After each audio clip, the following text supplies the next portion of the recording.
झारखंड राज्य में होने जा रहा है इस साल का विधानसभा चुनाव। इस चुनाव में किस पार्टी की बनेगी सरकार और कौन बनेगा झारखंड का अगला मुख्यमंत्री? कांग्रेस पार्टी के नेतृत्व में बना इंडिया गठबंधन बनाएगा झारखंड में अपनी सरकार या फिर बीजेपी के नेतृत्व में बना एनडीए गठबंधन करेगा वापसी? इसी बीच अभी अभी आया है ताजा और सटीक ओपिनियन पोल सर्वे, जिसके नतीजे आपको भी हैरान कर सकते हैं। तो चलिए जानते हैं। झारखंड राज्य में विधानसभा की टोटल सीट 81 आती है और किसी भी पार्टी को सरकार बनाने के लिए 42 सीटों की आवश्यकता होती है। झारखंड चुनाव को लेकर सभी पार्टी अपनी अपनी तैयारी में लग चुकी हैं। तो चलिए जानते हैं झारखंड राज्य के विधानसभा इलेक्शन में किसके खाते में कितनी सीटें जाने का अनुमान है। तो चलिए बात कर लेते हैं झारखंड राज्य के गढ़वा जिला की। गढ़वा जिला में 2 सीटें आती हैं। बीजेपी के नेतृत्व में बना एनडीए गठबंधन के खाते में जाने का अनुमान है और एक सीट कांग्रेस के नेतृत्व में बना इंडिया गठबंधन के खाते में जाने का अनुमान है और वहीं अन्य पार्टी के खाते में 0 सीटें जाने का अनुमान है। बात कर लेते हैं अगले जिले की। तो अगला जिला आता है साहिबगंज। साहिबगंज में विधानसभा की 3 सीटें आती हैं, जिसमें से एक सीट बीजेपी के नेतृत्व में बना एनडीए गठबंधन के खाते में जाने का अनुमान है और 2 सीट कांग्रेस के नेतृत्व में बना इंडिया गठबंधन के खाते में जाने का अनुमान है और वहीं अन्य पार्टी के खाते में 0 सीटें जाने का अनुमान है। अब बात कर लेते हैं अगले जिले की। तो अगला जिला आता है रामगढ़। रामगढ़ में विधानसभा की 2 सीटें आती हैं, जिसमें से एक सीट बीजेपी के नेतृत्व में बना एनडीए गठबंधन के खाते में जाने का अनुमान है और एक सीट कांग्रेस के नेतृत्व में बना इंडिया गठबंधन के खाते में जाने का अनुमान है और वहीं अन्य पार्टी के खाते में 0 सीटें जाने का अनुमान है। अब बात कर लेते हैं अगले जिला की। तो अगला जिला आता है हजारीबाग। हजारीबाग में विधानसभा की 4 सीटें आती हैं, जिसमें से 3 सीटें बीजेपी के नेतृत्व में बना एनडीए गठबंधन के खाते में जाने का अनुमान है और वहीं एक सीट कांग्रेस के नेतृत्व में बना इंडिया गठबंधन के खाते में जाने का अनुमान है और वहीं अन्य पार्टी के खाते में 0 सीटें जाने का अनुमान है। अब बात कर लेते हैं झारखंड के अगले जिले के बारे में। तो अगला जिला आता है पलामू। पलामू में विधानसभा की 5 सीटें आती हैं, जिसमें से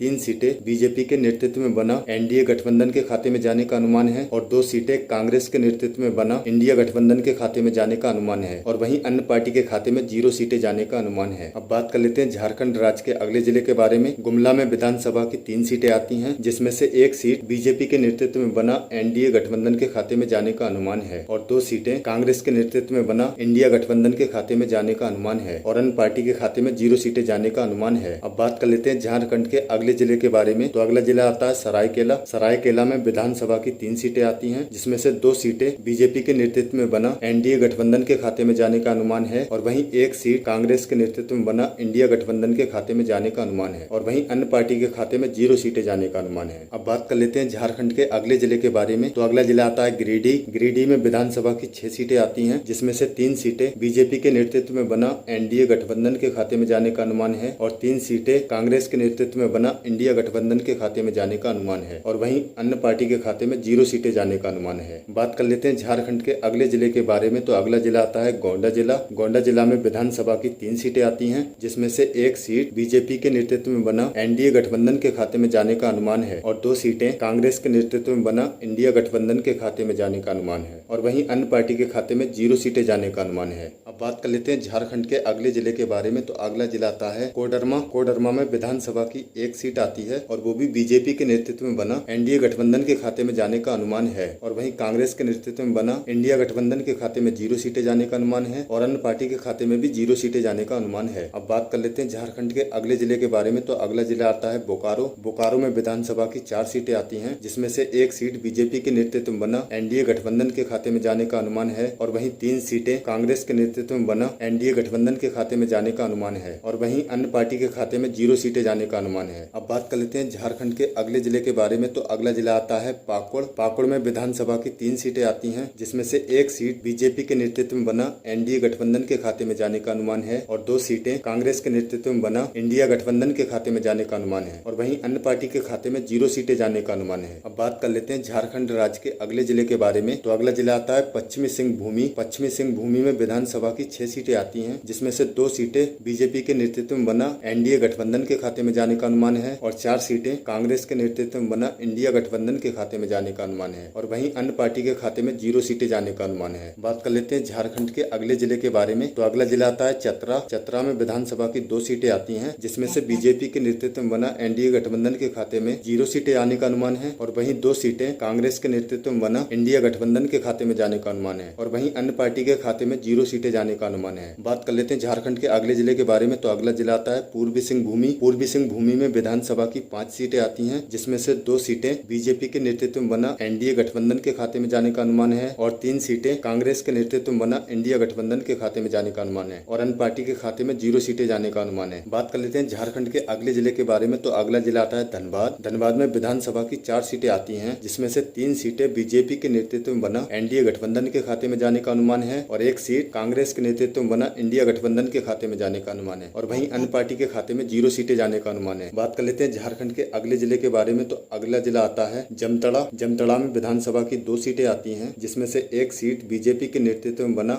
एनडीए गठबंधन के खाते में जाने का अनुमान है और 1 सीट कांग्रेस के नेतृत्व में बना इंडिया गठबंधन के खाते में जाने का अनुमान है और अन्य पार्टी के खाते में 0 सीटें जाने का अनुमान है। बात कर लेते हैं झारखंड के अगले जिले के बारे में, तो अगला जिला आता है रांची। रांची में विधानसभा की 7 सीटें आती हैं, जिसमें से 4 सीटें बीजेपी के नेतृत्व में बना एनडीए गठबंधन के खाते में जाने का अनुमान है और 3 सीटें कांग्रेस के नेतृत्व में बना इंडिया गठबंधन के खाते में जाने का अनुमान है और वहीं अन्य पार्टी के खाते में 0 सीटें जाने का अनुमान है। बात कर लेते हैं झारखंड के अगले जिले के बारे में, तो अगला जिला आता है दुमका। दुमका में विधानसभा की 5 सीटें आती हैं, जिसमें से 1 सीट बीजेपी के नेतृत्व में बना एनडीए गठबंधन के खाते में जाने का अनुमान है और 4 सीटें कांग्रेस के नेतृत्व में बना इंडिया गठबंधन के खाते में जाने का अनुमान है और अन्य पार्टी के खाते में 0 सीटें जाने का अनुमान है। अब बात कर लेते हैं झारखंड के अगले जिले के बारे में, तो अगला जिला आता है सिमडेगा। सिमडेगा में विधानसभा की 2 सीटें आती हैं, जिसमें से 1 सीट बीजेपी के नेतृत्व में बना एनडीए गठबंधन के खाते में जाने का अनुमान है और 1 सीट कांग्रेस के नेतृत्व में बना इंडिया गठबंधन के खाते में जाने का अनुमान है और वहीं अन्य पार्टी के खाते में 0 सीटें जाने का अनुमान है। बात कर लेते हैं झारखंड के अगले जिले के बारे में, तो अगला जिला आता है देवघर। देवघर में विधानसभा की 3 सीटें आती हैं, जिसमें से 2 सीटें बीजेपी के नेतृत्व में बना एनडीए गठबंधन के खाते में जाने का अनुमान है और 1 सीट कांग्रेस के नेतृत्व में बना इंडिया गठबंधन के खाते में जाने का अनुमान है और अन्य पार्टी के खाते में 0 सीटें जाने का अनुमान है। बात कर लेते हैं झारखंड के अगले जिले के बारे में, तो अगला जिला आता है खूंटी। खूंटी में विधानसभा की 2 सीटें आती हैं, जिसमें से बीजेपी के नेतृत्व में बना एनडीए गठबंधन के खाते में 0 सीटें जाने का अनुमान है और कांग्रेस के नेतृत्व में बना इंडिया गठबंधन के खाते में 2 सीटें जाने का अनुमान है और वहीं अन्य पार्टी के खाते में 0 सीटें जाने का अनुमान है। बात कर लेते हैं झारखंड के अगले जिले के बारे में, तो अगला जिला आता है लोहारदगा। लोहारदगा में विधानसभा की 2 सीटें आती हैं, जिसमें से बीजेपी के नेतृत्व में बना इंडिया गठबंधन के खाते में 0 सीटें जाने का अनुमान है और वहीं कांग्रेस के नेतृत्व में बना इंडिया गठबंधन के खाते में 2 सीटें जाने का अनुमान है और अन्य पार्टी के खाते में 0 सीटें जाने का अनुमान है। बात कर लेते हैं झारखंड के अगले जिले के बारे में, तो अगला जिला आता है राजमहल। राजमहल में विधानसभा की 2 सीटें आती हैं, जिसमें से 1 सीट बीजेपी के नेतृत्व में बना एनडीए गठबंधन के खाते में जाने का अनुमान है और 1 सीट कांग्रेस के नेतृत्व में बना इंडिया गठबंधन के खाते में जाने का अनुमान है और वहीं अन्य पार्टी के खाते में 0 सीटें जाने का अनुमान। दोस्तों, ये था झारखंड राज्य का अनुमानित ओपिनियन पोल सर्वे, जिसके नतीजे बाद में बदल भी सकते हैं। आपको वीडियो अच्छी लगी तो वीडियो को लाइक कर दें और चैनल पर नए हैं तो प्लीज चैनल को सब्सक्राइब कर लें और वीडियो को ज्यादा से ज्यादा शेयर करें। मिलते हैं किसी नए अपडेट के साथ, तब तक के लिए गुड बाय।